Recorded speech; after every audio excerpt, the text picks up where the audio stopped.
ഇന്ന് ഞങ്ങള് ഫിദയുടെ ഒരു ഏർലി ബർത്ത് സെഷന്റെ ക്ലാസ്സസിന്റെ ഒരു സെഷൻ അറ്റൻഡ് ചെയ്യാനുണ്ടായി. And actually speaking it was very informative. ഞങ്ങൾ ഫസ്റ്റ് ടൈം പേരൻസ് ആണ്, അപ്പൊ അതുകൊണ്ട് തന്നെ ഞങ്ങൾക്കത് ഭയങ്കര യൂസ്ഫുൾ ആയിരുന്നു. എന്താണ് ആക്ച്വലി അവിടെ സംഭവിക്കുന്നത്, എങ്ങനെയാണ്, ഹൗ വി ഗെറ്റ് പ്രിപ്പയർഡ് എന്നൊക്കെ അറിയാൻ ഒരുപാട് സഹായിച്ചു.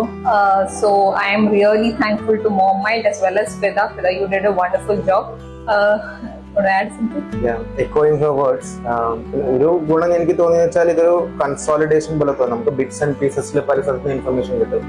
ന്യൂട്രീഷൻ എങ്ങനെയാണ്, എക്സസൈസ് എങ്ങനെ ചെയ്യണം, ഇതൊക്കെയാണ് പ്രശ്നങ്ങൾ, ഇതൊക്കെയാണ് സൊല്യൂഷൻ. ഒരു കൺസോളിഡേഷൻ തോന്നി. നമുക്ക് ബിഗിനിങ് തൊട്ട് ഒരു പ്രീനേറ്റൽ പോസ്റ്റ് നേറ്റൽ വരെ കവർ ചെയ്തു, കുറെ കാര്യങ്ങൾ കവർ ചെയ്തു. ഭയങ്കര ഇൻഫോർമേറ്റീവ് ആയിട്ട് തോന്നി. എക്സസൈസ് ഒക്കെ കാണിച്ചു തന്നു, റോങ് പോസ്ചറിലൊന്നും ചെയ്യരുത് എന്ന രീതിയിൽ ഒരു എന്താ പറയുക, ഒരു പാഷൻ ഉണ്ടായിരുന്നു കൺവേ ചെയ്ത രീതിയിലും. അപ്പൊ നമുക്കൊരു മോണോട്ടണസ് ആയിട്ടൊന്നും തോന്നിയില്ല, ഭയങ്കര എൻഗേജിങ് ആയിരുന്നു. എല്ലാ രീതിയിലും നല്ലൊരു സെഷൻ ആയിരുന്നു. Appreciate the effort.